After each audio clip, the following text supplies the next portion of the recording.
the territories of the Tsimshian people, where I have been making my home here for the last 12 years, and just really enjoying the beauty of this land, really just touched by the indigenous people that live here, also very touched and moved by the trials and tribulations they have in terms of keeping their water, their land, their forests, their environment pure and saving it for generations to come. Just really touched to be part of the families in Kitsim-Kalem and Kitsilas, and just really moved to be living on this territory every day. It's just something that amazes me. So I want to thank the indigenous people here of this land and all the connecting nations that share this beautiful place, and many blessings go to them every day. So I want to welcome our rock star. Where my rock star stuff? This is Grant Potter. He resides in Prince George on the Nation on their territory. And Grant is here to talk a bit about his adventures with ePortfolios, or whatever he would like to talk about in terms of advancing in technology. But lots of folks are here from the nursing program. I want to welcome all of you from the education program, from our RT, and from the nursing program as well, because they have an interest in what's happening in the emerging world of ePortfolios and what what this trend is all about, which I know very little about. So I think without further ado, thank you, Grant. All right. So I'm not going to talk for the entire time on ePortfolios, but we'll look into some stuff that's going on here in the province. All right. So when we say ePortfolio, I mean, we're familiar with the term portfolio, like a big, usually folder with a bunch of papers, representations of your best work. Somehow you have a selection process of which pieces of your work represent certain learning objectives or learning outcomes that you're trying to approach. So when we put E in front of it, it's meaning electronic. I don't love the term ePortfolio, but that's kind of what we have. So. And a lot of people use the term. So in order to avoid confusion, I'm going to use the term ePortfolio. So essentially, I got a definition there. If you Google ePortfolio, you're going to have like dozens and dozens of definitions. This one I thought was decent. A collection of materials that document your accomplishments and experiences, including some personal reflection. So it's not only just like a thing that you did, but some thinking about that thing that you did, right? And that doesn't necessarily have to be structured, sort of like A, how did you feel about X, Y, Z? B, how did you know? It should be a little bit more free-flowing. It should be a little bit more expressive of who you are. It doesn't necessarily have to be text, picture, text. It can be just video if you want. If you want a YouTube channel, that can be an ePortfolio. If you structure it and organize it in a way, and playlist it, that can be an ePortfolio. It doesn't necessarily have to look like one thing. But I'm going to show you a couple different examples, and there's a couple different structures and frameworks that might help you think a little bit about what an ePortfolio might look like. So when I approach the concept of an ePortfolio, I don't look at it as a specific piece of software or a specific platform or some service that you have to sign up for. It essentially should be a dynamic online space. So a space that can change as you learn, and as you acquire new skills or new perspectives, that space should also change. Now, going way back to the early days of, the internet, there were this concept of the read-write web, where you could easily put things on the web and easily take things off the web. And that sort of emerged as the concept of blogging. Now, when you say blogging, most people are like, oh, I don't even know what that is now. Like, we have all these other services. We have Facebook, we have Twitter, we have Tumblr still around. We have a bunch of other ones, right? So it doesn't matter what software you use. It should be a dynamic space. Not a space that you update once every 6 months, but a space that you come back to and think of as how you are presenting yourself to your community or presenting yourself to a group. right? And I always encourage people not to password protect everything. If you're going to have, if this is a representation of who you are in public, you wouldn't walk around, this is the way I look at it, you wouldn't walk around where, like, say, well, I'm going to go to McDonald's, I'm going to wear my mask so no one knows who I am, or no one can match my face to my behaviors. I think a dynamic online space should be public-facing because part of what an ePortfolio, that strength of the ePortfolio is knowing who your audience is. Who are you communicating with? Who are you presenting yourself to? If everything's behind a password, you're only really sort of presenting it to yourself and maybe one or two other people you share the password with. So that's something to keep in mind. I have seen some people use Facebook for portfolios, and I have two minds about that, and we can talk about that later. Yes? I was going to just comment on that. I think I felt the blood pressure of the room go up when you talked about not having everything password protected. I know, it's controversial. Yeah, so maybe... yeah, we should talk about that, actually, yeah. Yeah. So, I mean, there are some things, obviously, that should be hidden. I'm not saying everything should be public and exposed. Have you ever seen that movie, The Circle? Mm-hmm. Well, yeah. So not everything should be exposed. But I think that if you are trying to represent yourself as, let's say, an educator, then you should not be afraid to deal with subjects that you may be asked to deal with in a classroom of students or among your peers, right? So if you are, obviously you have to be delicate, you have to be thoughtful, and you have to be careful. But it doesn't mean necessarily you have to do it in a closet, or only do it amongst two friends. So you can find a way to interact in a public space that is considerate, but at the same time not afraid to address the delicate issues. So, okay, so I'm going to do a little poll here. So how many people are Facebook users in here? Okay, so almost everybody. How many people here have 2 Facebook accounts? Oh, only a couple. Okay, so how many people, you can granularly control who has access to certain things on Facebook, right? You can have your family group, you can have this group, how many people use that granular control? Well, okay, half. All right, so it looks like amongst the Facebook users anyway, most of you probably have anyone that is your friend on Facebook can see what you put on Facebook, is that correct? For most of you? It seems like not all of you, but most of you see it, that seems to be the case.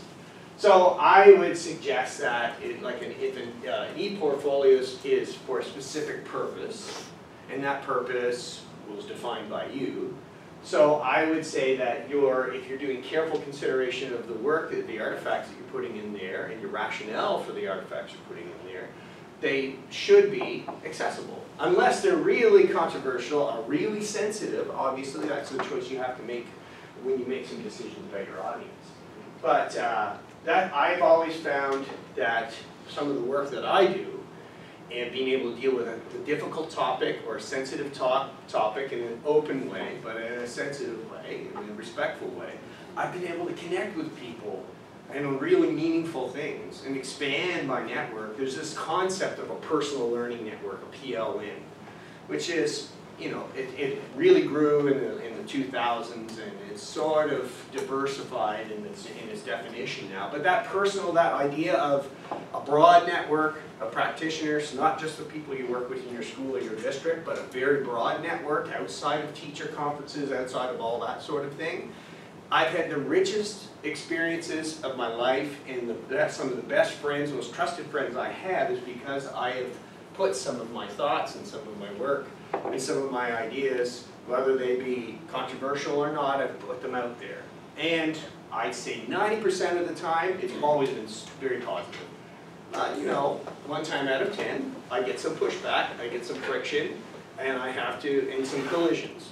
And I think those collisions sometimes, professionally, obviously, those collisions are what bring about growth and some understanding between groups. So, the second point, as your goals evolve, the focus and contents of your portfolio will evolve. What I really don't like to see is when somebody does a portfolio and it looks so good, and they've done a really good job, and they've done it maybe as part of something in their class, and they never go back to it. So it's just a snapshot of what they were like in 2005. 2013, right? And I know there's some other things that have happened, but it didn't continue on that one snapshot. But I've also at the same point seen where folks have, let's say at 2013, did their ePortfolio. They took that ePortfolio with them. It still remains there in some ways, but it starts to change as they become a practitioner. Let's just say they're a teacher. They use it to represent different types of experiences they've had in the classroom, some conferences they went to, maybe presentations they've done for community groups or some other types of professional groups. And it really changes after that. I saw one example of a new teacher, and she had the portfolio that she needed to do for the coursework. And then after that, took it with her, used it in school. She was an art teacher. And then it started to change, the whole look of it changed. It looked from like a formal, professional kind of structured portfolio with a framework clearly that she'd inherited from somewhere. And then over years it changed, and it became like an e-commerce site. Like it was a representation of all the work she does as an educator, but all the other work she does as an artist too. So she wasn't just a teacher, she was an artist, she was a mom, she was active in her community. And then her people started seeing her art, so she transformed the ePortfolio ever so slowly into her online store where she sold some of her paintings and stuff. So, and it was still her portfolio, it was still an expression of who she was as an educator, but it became something different, an even further expression of who she was. So, so that's what I mean by this little thing down below. What you may begin as a course-based portfolio can gradually evolve into a personal site whose audience is maybe employers, and in her case, clients, or fellow professionals. So this is a definition from TRU, Thompson Rivers University. They have an ePortfolio program and some active portfolio work. And so this is a slightly different definition of ePortfolios. ePortfolios provide you an opportunity to learn about yourself as you reflect on your learning inside and outside the classroom. So this is, more, classroom-based, sense of that definition. So there is a short video here, a YouTube video. I'm not sure if we have sound in the room, but I'll just crank it up. No, yeah, sounds on. Sounds on? Okay. Well, no, it's on one. No. You gotta stop turning this stuff off. Oh, here we go. There we are. All right. So some reflections of this video is a couple of years old. Some reflections of students on what they expected ePortfolios to be and what they turned out to be.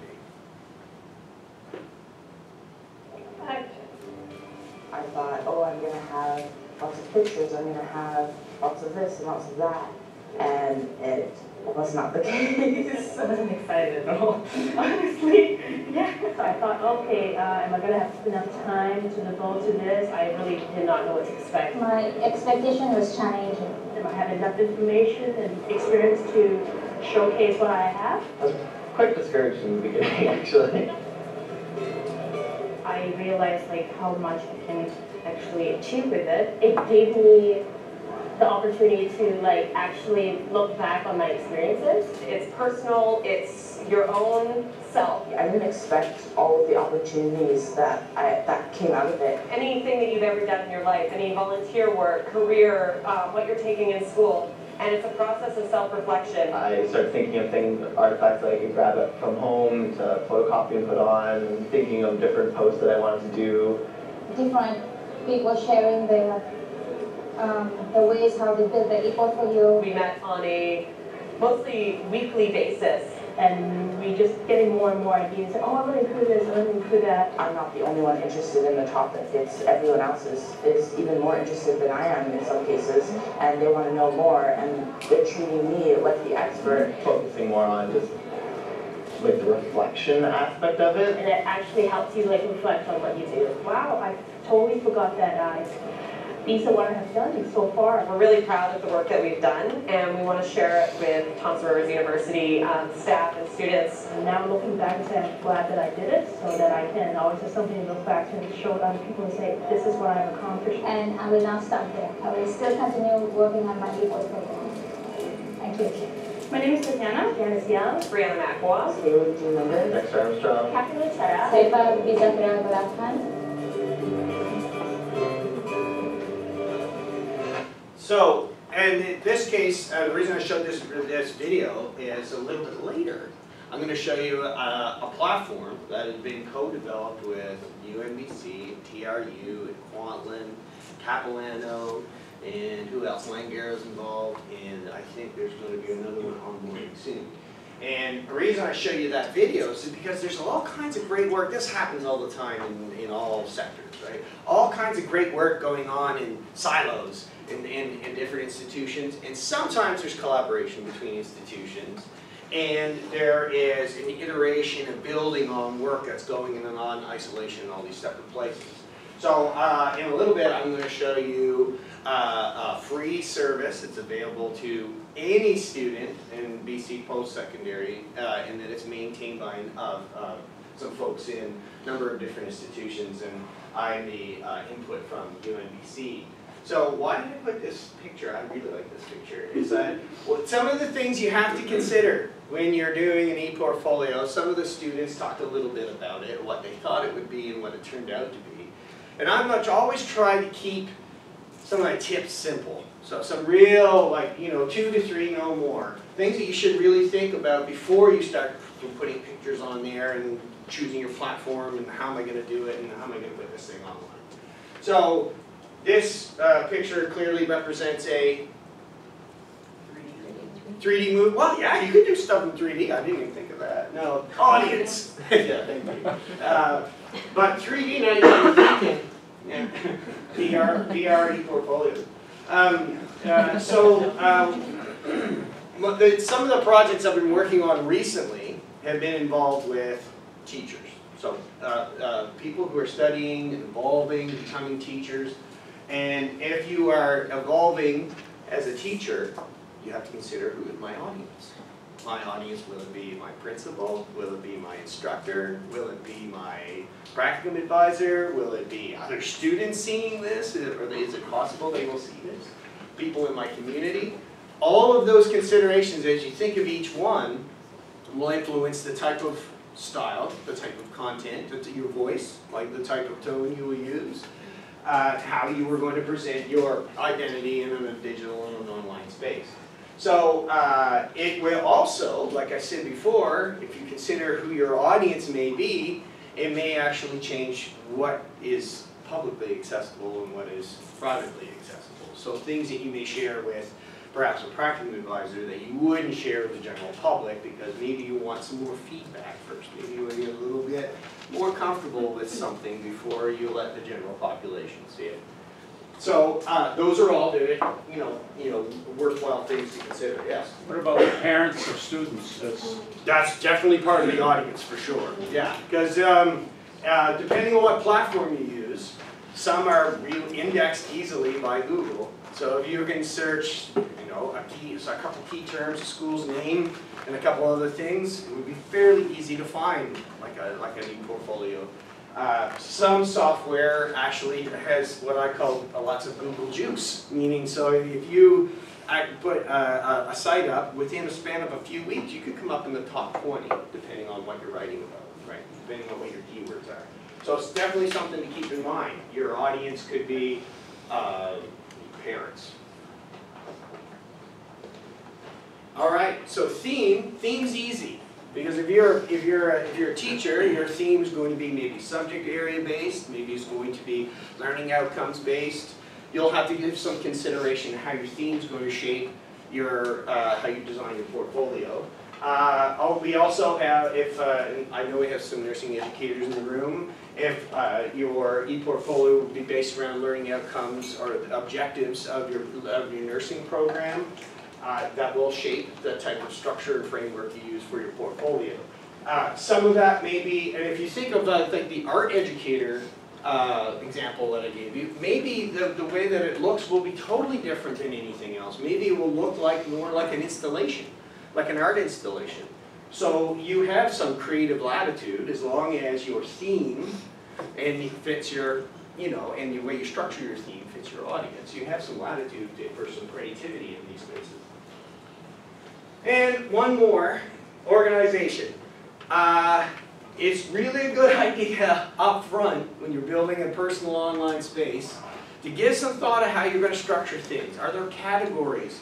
Are there certain times that are going to be more meaningful and significant? And if there's going to be certain timelines that are more significant, how are you going to feature those? How are those going to stick out from everything? One thing that I've always encouraged people to do is don't make it so rigid. It's got to actually express some of your personality, right? It can't be just sort of, you know, learning outcome number 1, I did this. Learning outcome number 2, I did this. Like, it needs to have some of your personality in there. So how are you going to organize your presentation so that you can feel some of your personality amongst all of the objectives and outcomes that you're trying to meet?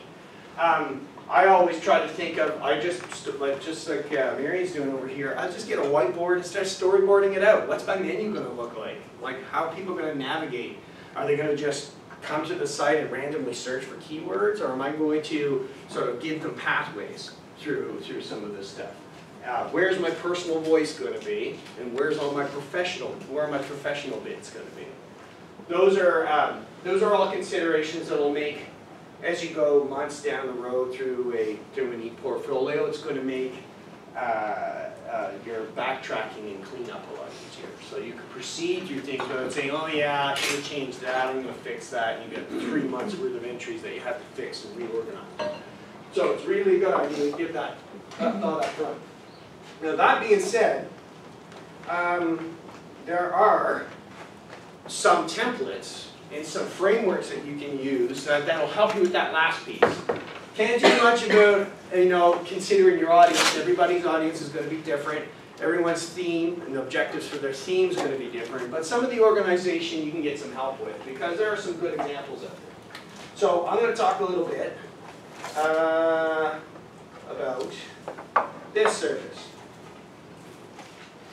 So this was started by initially going way back a couple of years by myself, the Director of Innovation from TRU, and the Associate Director of Teaching and Learning at the Justice Institute.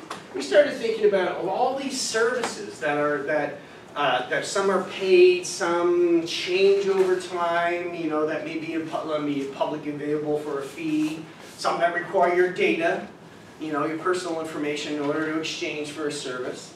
And we had to think, wouldn't it be great if we could all collaborate? We all, in all these different post-secondary institutions, we need some of these platforms. And we all work in isolation, duplicating effort. Wouldn't it be good if we could combine our efforts and all work together, find a common platform, and to be able to iterate off all the work that's going on? So like a video I showed you earlier at TRU, all kinds of good stuff going on about portfolios. Wouldn't it be good if we could incorporate some of that, some stuff from Quantland and some stuff from UNBC, and then be able to create a better pool of resources that are openly shared by everybody. So we came up, and hence we came up with the idea of the Open Educational Technology Collaborative, Open ETC. We went through a big visioning exercise for this. So the chickens, meaning we were consider ourselves free-range educators.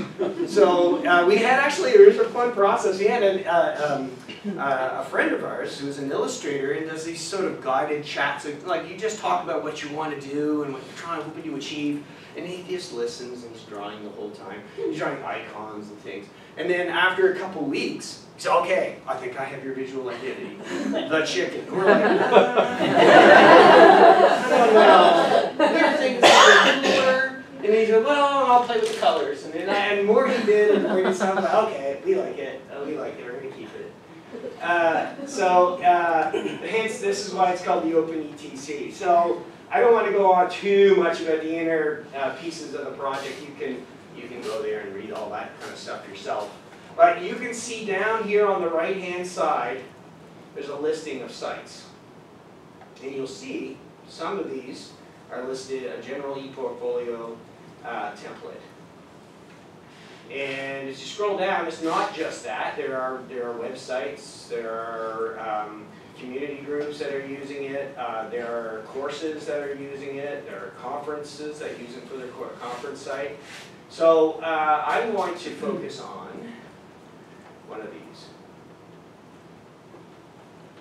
So this is a template that has been iterated on. Actually, it comes initially from Quantland, and then some small changes were made just very recently to make it more of a, and to meet the objectives of people who are emerging educators and teachers. So you can see there's a couple cues. These are the hints about the audience. And these are the hints about the theme. And this is also some help with the organization. So the About Me, if I click About Me, I'm going to see a little prompt, right? So it's not saying, I really hope that somebody wouldn't go into a theme and say, and just say, and do exactly this. Like, I come from here, here, here, here, and just leave this out all the time. This is meant to be a prompt to get you thinking about how do I want to present myself? What is it I want to say? Do I have pictures I want to share? Do I have video I want to share? This is the personal bits. This is where you get to establish your voice and a sense of who you are within the site. If you go to, let's say, this software here runs with WordPress. You may have heard WordPress before. WordPress runs 1/3 of all websites on the internet. So this is considered to be an industry standard platform. The reason that we really think that using something like WordPress is really useful, other than using maybe a service like there's Squarespace, you might have heard. There's other ones that are totally fine, they work great, like Wix and Weebly. They're all fine, but something like WordPress, if you get somewhat familiar in how to use WordPress, that's a transferable skill. So you as an educator will take some of those.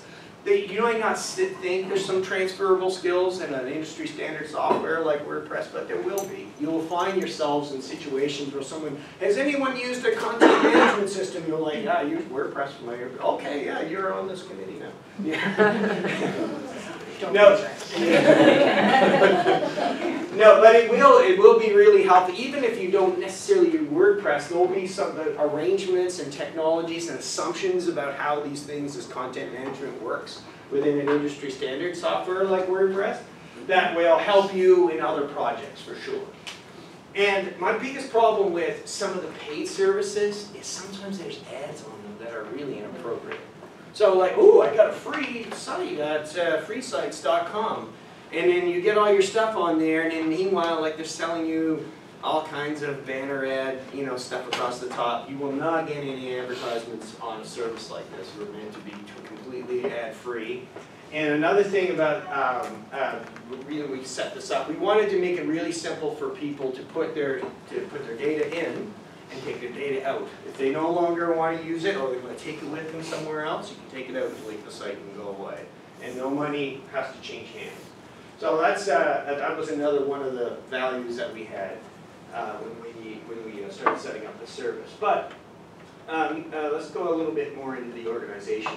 So in this case, if you drop down values and goals, you have competencies.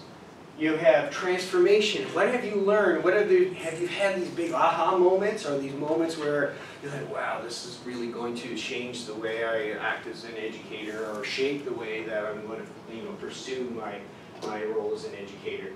List some of them there. That could be under transformation, or that could be related to something else. Artifacts and reflections are easy. You have certain objectives, certain like high points you want to reach. What pieces of work have you put together and used either in a classroom or at least organized that meet those objectives, and how do you feel about them? Did they go well? Did they not? What would you have changed? You can put some of those things under that section. So you can already see here, instead of you having to sit down and whiteboard the whole entire organization, the template gives you some cues.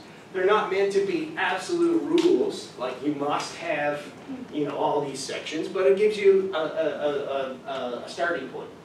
Now, this is what I was talking about earlier. It's like blog. It's like, blog? how old is this dude?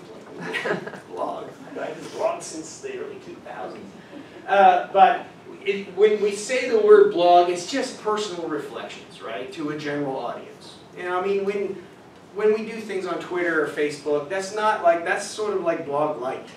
Like we just putting small little one-sentence things. With blogging, it's a slightly different thing where you're going to have a less formal voice. You're not writing for an academic audience, right? You're writing for yourself and maybe your immediate close friends. Keeping in mind what your audience is. Your audience could be anybody, right? So anybody could read this. You could, I suppose, write a blog and not share it with anybody.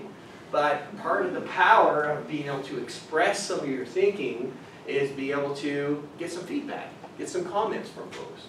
So, but those are personal decisions. Those are something you need to think about. And I've always found, like I said, some of the things I've written about on my own blog have been expressive of my personality, but also express some of my thoughts and some of my reading and my thinking. Now I'm going to, because all of my blog is public, I'll show you mine. So, you'll get a sense of my sense of humor, because I love Bob's Burgers, so once in a while I see something funny on Bob's Burgers, I take the clip and then put it here. But if I scroll down through my blog, and I have it categorized. So I have things that I have categorized work and play, but I also have it tagged according to if I'm doing some work on a project or if I'm presenting at a conference, I'll have some of my conference things in here. But I also like flying drones, so I have some of my drone work on there, and I'll tag that so people can find it. If I attend a conference and there's something noteworthy that I would like to save so I can think about it more or share it out with others, that goes there too. So even though it's just a personal site, the way I'm organizing it and the way I'm structuring it, it becomes my portfolio. People have found me, and I've worked on projects based on what I've said on my own site. So it is a portfolio. I just don't call it that. I just call it I just call it my site, and I structure it so that if anyone finds it, and here's if I take some of my photography. That was taken some time ago. That's a chalk drawing of Gord Downey at the last Tragically concert. So yeah. So. And I don't password protect any of mine, but because I find that it just leads to all these wonderful collisions with great people. So a little bit about, now one thing in this template that gives you a little help, if you've never used WordPress before, we've written a little WordPress how-to guide. It's pretty simple stuff. Like, just saves you from having to go and Google like WordPress, how do I do a post, or WordPress, how do I do this kind of stuff. We put some of the basics of the guide there. So if I click here and scroll down, now you don't have to keep that there. You could read through it and then delete it. Because you probably, once your portfolio starts taking shape, you wouldn't want to have some of this how-to stuff in there. And of course we put a basic search that constrains the search to keywords only within this site.